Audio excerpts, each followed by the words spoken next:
নমস্কাৰ আপোনালোক সকলোকে স্বাগতম জনাইছো মোৰ ইউটিউব চেনেল হিল্লুল ভৰদাস অফিচিয়েললৈ আৰু আজি পুনৰ অন্য এটি ভিডিঅ'লৈ আপোনালোকৰ ওচৰলৈ আহিছো।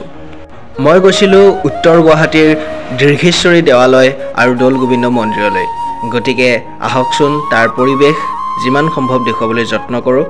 আশা কৰোঁ ভিডিঅ'টি ভাল পাব, শেষলৈ চাই যাব।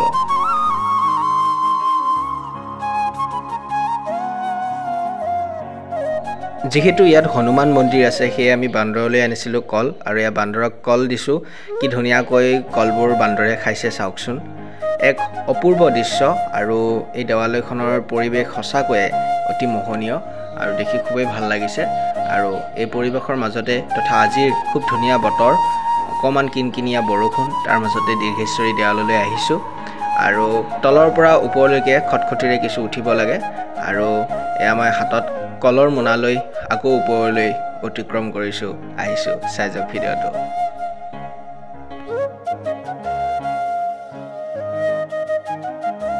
সঁচাকৈ ইয়াৰ চৌপাশ খুবেই ধুনীয়া আৰু চৌপাশত যেন আধ্যাত্মিকতাৰ এক পৰিৱেশ আছে সেয়াই উপলব্ধি হৈছে, অনুভৱ হৈছে। আৰু ইয়াত ভিন্ন ধৰণৰ পূজা কৰা হয়, যাগ যজ্ঞৰ ব্যৱস্থাও আছে। গতিকে ইয়ালৈ আহি খুবেই ভাল লাগিছে। আপোনালোকে যদি অহা নাই ইয়ালৈ নিশ্চয় কেতিয়াবা সময় উলিয়াই আহিব। মন্দিৰৰ ভিতৰ ভাগত যিহেতু কেমেৰা নিষেধ থাকে সেইকাৰণে মই বাহিৰৰ পৰিৱেশে দেখুৱাবলৈ যত্ন কৰিছোঁ আৰু ইয়াত কিছুমান নিয়ম আছে, কুপল ল'লোঁ আৰু ভিতৰত সেৱা কৰি অহাৰ পাছত এয়া আমাক প্ৰসাদ দিছে। প্ৰসাদ লৈ এই দেৱালয়ৰ পৰা আমি যাবলৈ ওলালোঁ। চাই যাওক ভিডিঅ'টো শেষলৈ।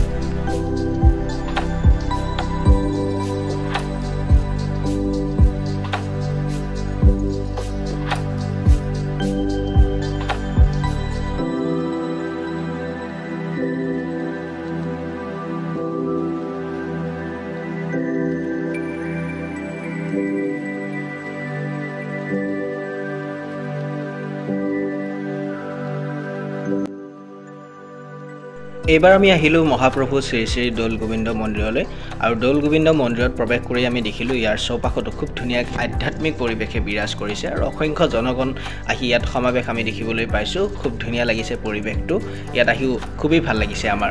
আৰু ইয়াত চাকি জ্বলোৱা এটা গৃহ খুব ধুনীয়াকৈ আছে আৰু তাত আমি ধূপ চাকি এইবোৰ জ্বলাই আমি মূল মন্দিৰলৈ গ'লোঁ। মূল মন্দিৰত সেৱা কৰাৰ পাছত আমাক প্ৰসাদ আৰু পায়স খাবলৈ দিলে।